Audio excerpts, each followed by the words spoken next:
OTT subscription બિલકુલ free. હા, 2000 થી 2500 રૂપિયા સુધીનું સબસ્ક્રિપ્શન ફ્રીમાં મળી રહ્યું છે. કેવી રીતે તે હું તમને આ વિડીયોમાં જણાવવાનો છું. તેના માટે થઈ તમે આખો વિડીયો જોજો. ઓટીટી સબસ્ક્રિપ્શન ફ્રી મેળવવા માટે તમારે બસ નાના કામ કરવાના છે. એ કામ કયા છે? વિચારો કે તમે ટીવી રિમોટથી બંધ કરી દીધું છે, પણ લાલ લાઇટ ચાલુ છે અને તમે માનો છો કે પાવર બચે છે, પણ આ વાત ખોટી છે. તમારા ઘરમાં ટીવી સહિતના એવા કેટલાક ડિવાઇસીસ છે જે બંધ હોવા છતાંય ચોરી છુપીથી વીજળી વાપરે છે અને દર મહિને તમારા લાઇટ બિલમાં એક મોટો ફટકો મારે છે.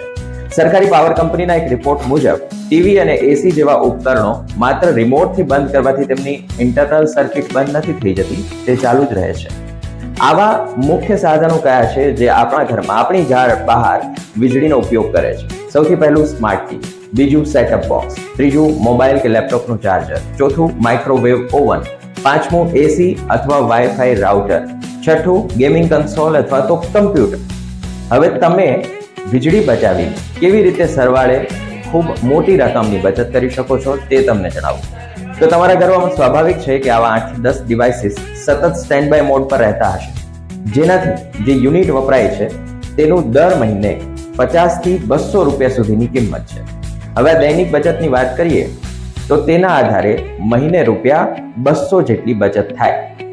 વાર્ષિક જોવા જઈએ તો 365 દિવસે પૂરા 2400 રૂપિયા જેટલી બચત જો તમે આ ડિવાઇસીસને એકદમ બંધ રાખો તો થાય છે. આ ઉપાય એકદમ સિમ્પલ છે. કોઈ પણ ડિવાઇસનું કામ પૂરું થાય એટલે એને મેઇન પ્લગમાંથી બંધ કરી દેવાના, જેના કારણે વર્ષે જે વીજળીના યુનિટની બચત થાય છે અને તેની જે કિંમત છે તેટલામાં ઓટીટીનું સબસ્ક્રિપ્શન અથવા તો તમારા પ્રિયજન માટે કોઈ સરસ મજાની ગિફ્ટ તમે લઈ શકો છો. જાણો એ જે તમારા માટે જરૂરી છે. જોતા રહો માહિતી મિત્ર વિવેક.